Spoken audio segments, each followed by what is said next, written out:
Muy buenas noches, mi nombre es Julio Armando Romero Cantillo, estudiante del curso Sistemas Internacionales de Protección de Derechos de la Maestría en Derecho de la Universidad Nacional Abierta y a Distancia UNAD.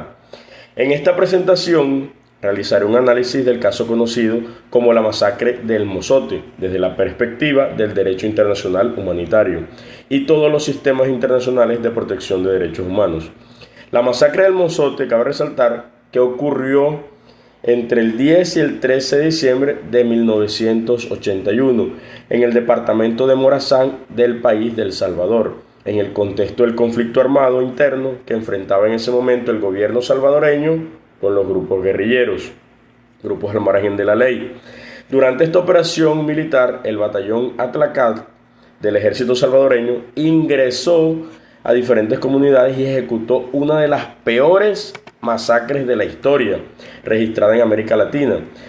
Cientos de civiles fueron asesinados, incluyendo mujeres, adultos mayores y niños.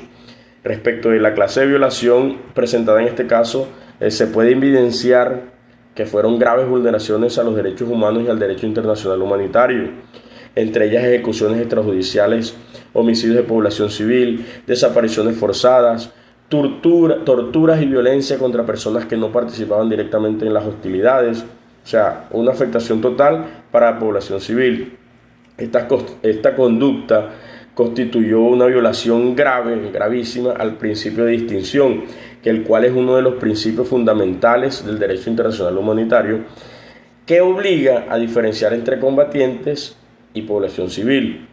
En cuanto a los convenios y pactos vulnerados, se encuentra principalmente una vulneración al artículo 3 común de los convenios de Ginebra de 1949, aplicable a los conflictos armados internos, el cual protege a las personas civiles y prohíbe actos de violencia contra la vida y la dignidad humana. Igualmente se vulneró la Convención Americana sobre Derechos Humanos, especialmente en derechos fundamentales como el derecho a la vida, integridad personal, dignidad humana y la protección especial a los niños, niñas y adolescentes. También se desconocieron muchos principios establecidos en la Declaración Universal de los Derechos Humanos y otras normas internacionales de protección humanitaria. En relación a los ámbitos de aplicación del derecho internacional humanitario, en este caso cabe resaltar que se desarrolló dentro de un conflicto armado interno, situación en la cual el derecho internacional humanitario tiene como finalidad limitar los efectos de la guerra y proteger a las personas que no participan directamente en el conflicto, es decir, a la población civil. Este derecho internacional humanitario establece principios fundamentales como la humanidad, proporcionalidad, necesidad militar y protección de la población civil, como lo dije anteriormente. Sin embargo, dichas obligaciones fueron incumplidas de manera grave por las fuerzas militares involucradas.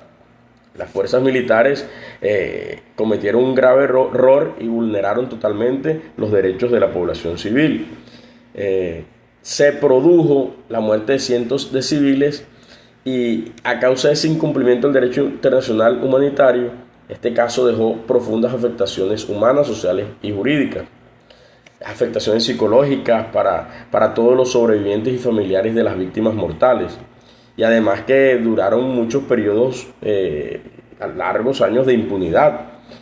Posteriormente el caso fue llevado al Sistema Interamericano de Derechos Humanos y la Corte Interamericana de Derechos Humanos declaró la responsabilidad internacional del Estado salvadoreño, ordenando medidas de reparación para las víctimas y garantías de no repetición. Ya cabe resaltar, y finalizando, pues este fue un caso muy llamativo y muy grave en el tema de los derechos internacionales humanitarios. Y bueno, considero que este caso demuestra la importancia del derecho internacional humanitario como instrumento esencial para proteger la dignidad humana, incluso en medio de la guerra. Ningún conflicto armado puede justificar actos de violencia contra población civil ni la vulneración de derechos fundamentales.